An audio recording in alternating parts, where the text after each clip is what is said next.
में आर्थिक अनुच्छेद 15 और अनुच्छेद 38 में सामाजिक न्याय और आर्थिक न्याय 39 में और राजनीतिक न्याय 16 अनुच्छेद 16 और 325 और 26 में ये राइट देता है, अधिकार देता है कि हम अपने संविधान द्वारा प्रदत्त अपने अधिकारों का इस्तेमाल करें, यूज़ करें, और यदि हमारे साथ या समाज में और देश में किसी के साथ अन्याय होता है तो उसके खिलाफ अपनी आवाज़ को ऊंचा करें, अपनी आवाज़ को उठाएं, समाज के साथ खड़े हों।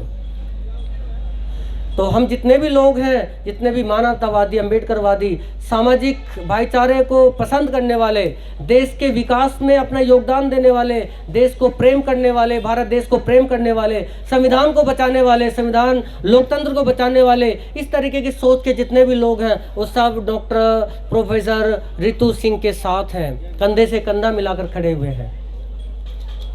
तो कोई ये ना समझे, यूनिवर्सिटी प्रशासन ये ना समझे कि वो अकेली हैं, वो लड़ेंगी और वो जीतेंगी। मैं आपको एक छोटी सी एक पोयम है जो डॉक्टर अंबेडकर साहब जो हमें ताकत देते हैं, जो संविधान हमें ताकत देता है आगे बढ़ने की, लड़ने की, अपनी आवाज़ को उठाने की, न्याय को प्राप्त करने की, आज़ादी के लिए, लोकतंत्र के लिए लड़ने की। मैं उस पोयम को आपको सुनाना चाहता हूँ। मैंने 6 दिसंबर को लिखी थी, महापरिनिर्वाण दिवस था बाबा साहब का। मैं आपको ये वो सुनाता हूँ, आप थोड़ा सुनिएगा। और इन चीज़ों से हमें प्रेरणा मिलती है, बाबा साहब के संविधान से प्रेरणा मिलती है, बुद्ध के सिद्धांतों से प्रेरणा मिलती है। जितने भी मानवतावादी हमारे आध्यात्मिक चिंतक हुए हैं, समाज सुधारक हुए हैं, उन सब के कृतत्व से, कार्यों से हमें प्रेरणा मिलती है। तो मैंने लिखा, ना होते तुम तो ना होते हम। ये डॉक्टर अंबेडकर बाबा साहब, परम पूज्य, परम पूजनीय, आदरणीय डॉक्टर बाबा साहब के लिए है। तो ना होते तुम तो ना होते हम, तुम्हारे होने में ही हमारा होना है। ना होते तुम तो ना होते हम, तुम्हारे होने में ही हमारा होना है। हमारा वंदन चरणों में मसीहा, कमजोरों के तुम। हमारा वंदन चरणों में मसीहा, कमजोरों के तुम। शिक्षा, समानता, स्वतंत्रता गए देकर हम सबको तुम।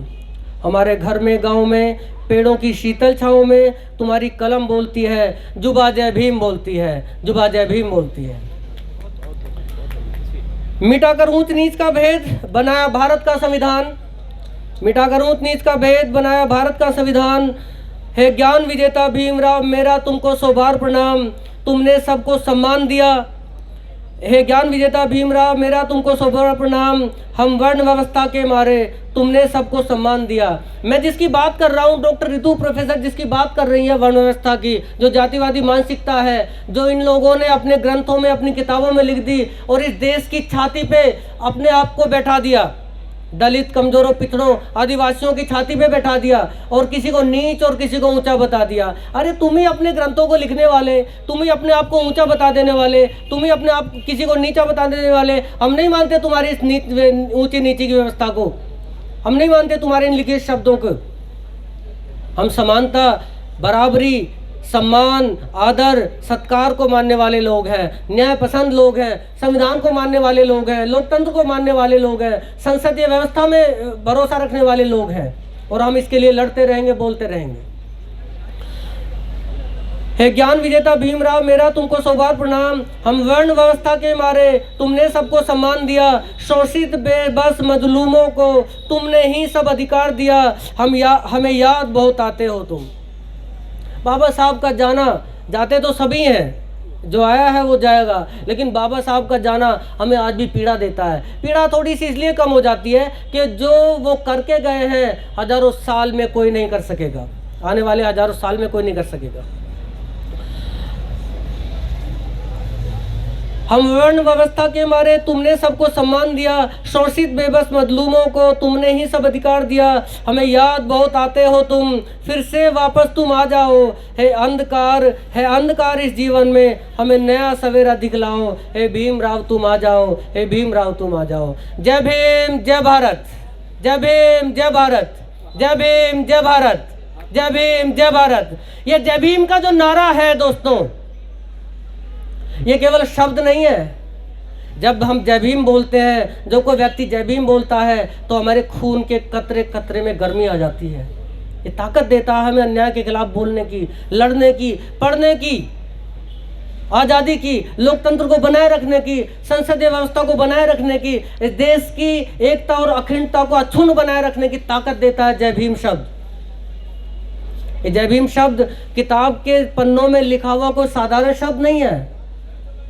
ये कमजोरों का एक अचूक शस्त्र है, अस्त्र है, जिसने जब से ये शब्द गढ़ा गया, लिखा गया, बोला गया, तब से कितने लोगों को जीवन दिया है, ताकत दी है, अधिकार दिया है। तो प्रोफेसर डॉक्टर रितु के समर्थन में हम लोग यहाँ सब यहाँ हैं, सब लोग जमा हैं, यहाँ सब लोग इकट्ठा है, गैदर है। और यूनिवर्सिटी प्रशासन को, डीयू को, उन्हें उनकी नौकरी वापस देनी होगी। फिर वैसे तो बहरहाल प्रोफेसर जो बार बार अपने स्पीचेज में कहती हैं, अपने स्टेटमेंट में बोलती हैं कि उन्हें नौकरी नहीं, न्याय चाहिए। ये बात बिल्कुल सही है। दलितों, पिछड़ों, कमज़ोरों की, माइनॉरिटीज़ की, अल्पसंख्यकों की, आदिवासियों की जो लड़ाई है वो नौकरी की नहीं है, न्याय की लड़ाई है, स्वतंत्रता की लड़ाई है, बोलने की आज़ादी की लड़ाई है। जो संविधान का article 19A, 19B, 19C, 19D, 19E और 19F, 6 स्वतंत्रताएं जो हमको आर्टिकल 19 देता है। संविधान के भाग 3 के आर्टिकल 19 हमें 6 स्वतंत्रता देता है। वो हमें ये आज़ादी देता है कि हम अपने खिलाफ होने वाले अन्याय के खिलाफ खड़े हों, लड़ें और न्याय प्राप्त करें, बोलने की आज़ादी बनाए रखें, बोल सकें, लड़ सकें। तो हम सबको बार बार, हर बार प्रोफेसर डॉक्टर रितु के साथ खड़ा होना है, हर बार आना है, यहाँ बार बार आना है, और उनको जब तक न्याय नहीं मिल जाता तब तक उनके साथ में यहाँ खड़े रहना है। मैं आज यहाँ दिल्ली यूनिवर्सिटी में पहली बार आया हूँ, और दिल्ली यूनिवर्सिटी के प्रांगण में अंदर जाते ही लाइब्रेरी के सामने भारत देश के बहुत बड़े आध्यात्मिक चिंतक, spiritual leader, spiritual personality Maharaj Swami Vivekananda ji की स्टैचू है। जब हम वहाँ सब सुबह वहाँ गए अंदर प्रांगण में, तो हमने उनको नमन किया, प्रणाम किया, और हमने महसूस किया, मैंने महसूस किया कि यदि अपनी फैमिली, अपने बच्चों को लेकर के, अपने दोस्तों को लेकर के, अपने समाज को लेकर के कोई दर्शनीय स्थल है, कोई दर्शनीय जगह है, तो वो केवल है यूनिवर्सिटीज़, कॉलेजेस, लाइब्रेरीज, स्कूल्स। इन दलितों के लिए, पिछड़ों के लिए, आदिवासियों के लिए, कमज़ोरों के लिए, गरीबों के लिए यदि कोई एक विकास करने का, आगे बढ़ने का एक जरिया है, एक हथियार है, तो वो है किताब, जो डॉक्टर बाबा साहब ने कमज़ोरों के हाथ में थमा दी है। तो मैंने महसूस किया यूनिवर्सिटी के अंदर आकर के कि यदि कुछ देखने की जगह है और आने की जगह है, तो अपने पूरे परिवार के साथ मेरी सबसे अपील है, जो मेरे भाई, मेरे बड़े यहाँ बैठे हैं, सीनियर्स यहाँ बैठे हैं, कि अपने परिवार को यूनिवर्सिटीज़ को घुमाइए, लाइब्रेरीज़ को घुमाइए, लाइब्रेरीज में लाइए, किताबों को दिखाइए, अपनी हिस्ट्री को जाने, अपनी हिस्ट्री को बताएं अपने बच्चों को, अपने परिवार को, और लाइब्रेरीज और स्कूल्स और यूनिवर्सिटी में जाएँ। और इन यूनिवर्सिटीज़ को बचाने का, लाइब्रेरीज़ को बचाने, किताब को बचाने का एक ही माध्यम है कि अन्याय और अत्याचार के खिलाफ बोलें। नौकरी जाए, चली जाए, मैं भी गवर्नमेंट सर्वेंट हूँ, रेलवे में एम्प्लॉय हूँ मैं, मेरा 4था साल है रेलवे में नौकरी का, और मेरा अनुभव है कि यदि आप में मेधा है, यदि आप में ज्ञान है, किताबें आपके साथी हैं, और किताबें आपने छोड़ी नहीं है, आप नौकरी पा भी जाएं, किताबें नहीं छोड़नी है, उच्च शिक्षा प्राप्त करनी है हर व्यक्ति को, तो आपको किताबें नहीं छोड़नी है, क्योंकि किताबें आपको नौकरी और रोजगार पा जाना बहुत छोटी बात है। समाज के लिए काम करना, समाज के साथ खड़े होना, अन्याय के खिलाफ खड़े होना, जिसके साथ में शोषण हुआ, अन्याय हुआ, उसके साथ खड़े होना, तो ये बहुत ज़रूरी है हम सब के लिए। बाबा साहब कहते थे, मान्यवर काशीराम साहब कहते थे कि यदि आप बोल सकते हैं तो बोलें, बोल करके साथ दें, लिख सकते हो तो लिखें, और लिखें ऐसा कि वो इतिहास में दर्ज हो, सबके लिए लिखें, किसी एक के लिए नहीं। और यदि आप बोल भी नहीं सकते, लिख भी नहीं सकते, तो जो बोल रहे हैं, जो लिख रहे हैं, उनके साथ खड़े हो जाइए जा करके, उनको ऊर्जा मिलेगी, ताकत मिलेगी। या तो आप बोल नहीं सकते तो खड़े हो जाए उनके साथ जा करके, या फिर लिखें, कुछ ना कुछ करें, समाज के साथ खड़े हों। समाज में जो लोग दबाए जा रहे हैं, उन दबाए हुए लोगों की आवाज़ बने, उनकी ताकत बने। डॉक्टर ऋतु को मैं एक बार फिर नमन करते हुए कह रहा हूँ कि प्रमोद करदम जैसे सैकड़ों हजारों इस देश के लोग, युवा, एजुकेशन में भरोसा करने वाले, पढ़े लिखा समाज, समानता की सोच वाला समाज इनके साथ खड़ा है। डॉक्टर लक्ष्मण यादव के भी साथ खड़ा है। डॉक्टर लक्ष्मण यादव भी बहुजन चिंतक, बहुजन विचारक और अम्बेडकरवादी सोच को आगे बढ़ाने वाले महान और बहुत ही युवा और मेधावी व्यक्ति हैं, प्रोफेसर हैं। उनके साथ भी यही हुआ, उन्हें भी यूनिवर्सिटी ने बाहर फेंक दिया है 14 साल की सर्विस के बाद। बताइए, जिसका annual performance record 96 out of 100, इससे अच्छा रिकॉर्ड क्या होगा किसी का इंटरव्यू क्वालिफाई करने के लिए। यदि इंटरव्यू कमेटी, इंटरव्यू बोर्ड 100 में से 96 नंबर पाने वाले को नौकरी नहीं देगा, परमानेंट नहीं करेगा 14 साल की लंबी एक्सपीरियंस के, वेटरन एक्सपीरियंस के बाद भी, तो किसको नौकरी दे रहे हैं भाई आप? किसको नौकरी आप दे रहे हैं? और उस नौकरी देने का पैमाना क्या है? क्या पैमाना है आपका? क्या स्टैंडर्ड है? आप किस स्टैंडर्ड पैमाने के अकॉर्डिंग परमानेंट कर रहे हैं? यदि डॉक्टर ऋतु, प्रोफेसर ऋतु को परमानेंट आप नहीं करेंगे, जो आउटस्टैंडिंग जिनकी अचीवमेंट्स हैं एजुकेशन में, रिसर्च में, डॉक्टर लक्ष्मण यादव का आउटस्टैंडिंग रिसर्च है, शोध है उनका, आप फिर किसको नौकरी देंगे यदि ऐसे लोगों को आप बाहर कर रहे हैं? बस ये इसलिए हो रहा है ऐसे लोगों के खिलाफ जो बोलने वाले लोग हैं, क्योंकि ये लोग बोलते हैं अन्याय के खिलाफ, ये लोग संविधान को मानने वाले लोग हैं। और आज जो सरकारें हैं, चाहे वो सेंट्रल में हो, चाहे स्टेट में हो, या फिर जो ये ग्राम पंचायत जो तीसरा स्तर का सरकार है, या शहरों की सरकारें हैं, मेयर्स हैं, नगर पालिकाएँ हैं, नगर निगम है, उन सब में एक ही विचारधारा के लोग बैठ करके हैं, कब्जा कर लिया है उन्होंने, सिस्टम को कैप्चर कर लिया है। वो लोग एक ही मानसिकता के लोग हैं जो एक ही मानसिकता को यहाँ जिंदा रखना चाहते हैं। ये देश विविधताओं का देश है, विविधता भरा देश है। यहाँ सैकड़ों जाति, कई धर्म, कई संप्रदाय, कई जातियों के लोग, कई क्षेत्रों के लोग यहाँ रहते हैं। और आज जो सरकार, आज जो जिस मानसिकता के लोग यहाँ सरकारों में और सत्ता में बैठ गए हैं, वो चाहते हैं कि यहाँ ये देश, इस देश का गुलदस्ता, इस देश का बाग, ये एक रंगी हो जाए, एक ही रंग का हो जाए, बस एक विशेष रंग का हो जाए। कोई भी बगीचा, कोई भी गुलदस्ता एक रंग से कभी खूबसूरत नहीं हो सकता। ये देश बहु विविधता का देश है, डाइवर्सिटी का देश है, जिसमें कई देशों, कई जाति के, कई धर्म के, कई संप्रदाय के, गरीब भी, अमीर भी, किसान भी, मजदूर भी, एजुकेटेड भी, एजुकेटेड भी, सभी लोग रहते हैं। उस सभी को रहने का यहाँ पूरी आज़ादी भारत का संविधान, डॉक्टर भीमराव अम्बेडकर साहब का संविधान आज़ादी देता है, राइट देता है। तो हम सभी हमेशा से और हमेशा ही आगे, मैं भी नौकरी कर रहा हूँ, नौकरी को बचाते हुए देश के खिलाफ हम लोग काम नहीं कर रहे हैं। देश के खिलाफ कोई आदिवासी, कोई दलित, कोई पिछड़ा, कोई जो मानवतावादी, संविधानवादी लोग हैं, वो काम नहीं कर रहे हैं। वो अपना हक, अपने अधिकार, अपनी नौकरी, अपने रिजर्वेशन को, अपने नौकरियों को बचाने के लिए, संविधान को बचाने के लिए, लोकतंत्र को बचाने के लिए आवाज़ उठा रहे हैं, लड़ रहे हैं।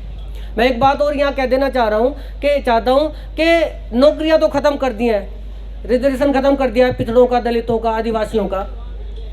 रिजर्वेशन है कहाँ? सारा प्राइवेटाइजेशन कर दिया। मैं रेलवे में हूँ, रेलवे में 40% से ज़्यादा प्राइवेटाइजेशन कर दिया है। जितने PSUs हैं, पब्लिक सेक्टर की यूनिट्स में बेच दी गई हैं सभी, उनमें से अपनी हिस्सेदारी सरकार ने ख़त्म कर दिया, ओनरशिप ख़त्म कर दी है।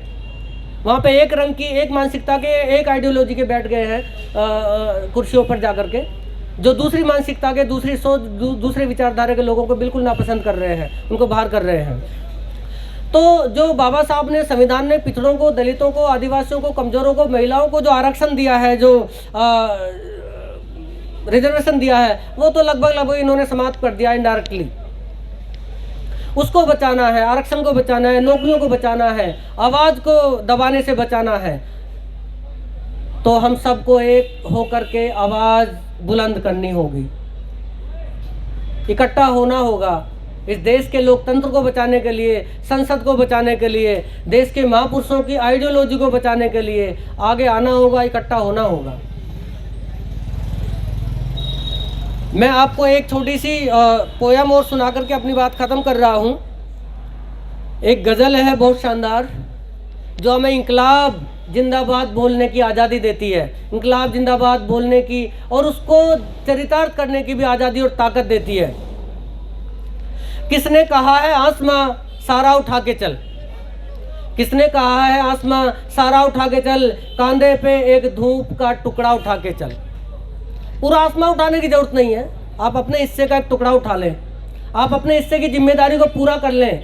Doctor Ritu Singh, professor doctor Ritu Singh अपने हिस्से की जिम्मेदारी को पूरा कर रही हैं। डॉक्टर लक्ष्मण यादव अपने हिस्से की जिम्मेदारी को, अपने हिस्से क्या, वो तो सामाजिक जिम्मेदारियों को भी पूरा कर रही हैं। बाकियों के हिस्से की भी लड़ाई वो ही लड़ रहे हैं, बाकियों के खिलाफ जो अन्याय और उनकी भी यही लड़ रहे हैं, क्योंकि बोलने वाले सभी नहीं होते हैं। ये बोल रहे हैं और बोलने के लिए आपको पहले पढ़ना होगा, तब आप बोल पाएंगे। बाबा साहब कहते थे कि यदि आप बिना पढ़े लड़ने गए तो हार जाएंगे। आपको पहले पढ़ना है, उच्च शिक्षित हाईली एजुकेटेड होना है। पहले पढ़िए, किताब पढ़िए, उच्च शिक्षित होइए और फिर अपने अधिकार, अपने खिलाफ होने वाले अन्याय के खिलाफ बोलिए, लड़िए। ये जीवन तो खत्म होना ही है, वैसे भी मर जाने से डर जाना क्या है, डरना क्या है, खत्म तो होना ही है।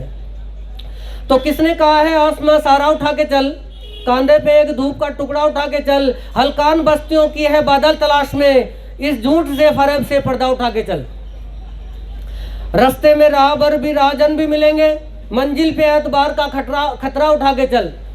मैं डॉक्टर रितु सिंह को ये कह देना चाहता हूँ कि मंजिल आपको निश्चित रूप से मिलेगी। समाज आपके साथ है, देश आपके साथ है। अन्याय के खिलाफ लोकतंत्र को में भरोसा करने वाले, डेमोक्रेसी में भरोसा करने वाले और संविधान में भरोसा करने वाले, बाबा साहब में विश्वास रखने वाले लोग आपके साथ हैं।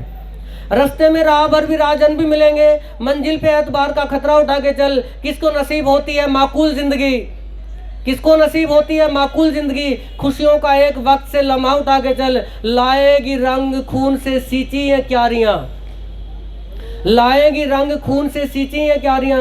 मैं डॉक्टर रितु प्रोफेसर को ये कह देना चाहता हूँ कि आपका ये जो आंदोलन है, जो प्रोटेस्ट है अन्याय के खिलाफ, अत्याचार के खिलाफ, जातिवादी मानसिकता के खिलाफ, ये रंग लाएगा, लाएगी रंग खून से सींची है क्यारियां। थोड़ा सा इंतजार का वक्फा उठा के चल। नफरत फसाद जुल्म के अन्याय के खिलाफ, नफरत फसाद जुल्म के अन्याय के खिलाफ, दौलत तो इंकलाब का झंडा उठा के चल, दौलत तो इंकलाब का झंडा उठा के चल, दौलत तो इंकलाब का झंडा उठा के चल। जय भीम जय भारत, जय भीम जय भारत, जय भीम जय भारत। वंदे मातरम, वंदे मातरम, वंदे मातरम। जय संविधान, जय भीम, जय जोहार, जय फूले, जय संविधान। Thank you very much. आपने मुझे ध्यान से सुना, आपका बहुत धन्यवाद। Thank you very much again.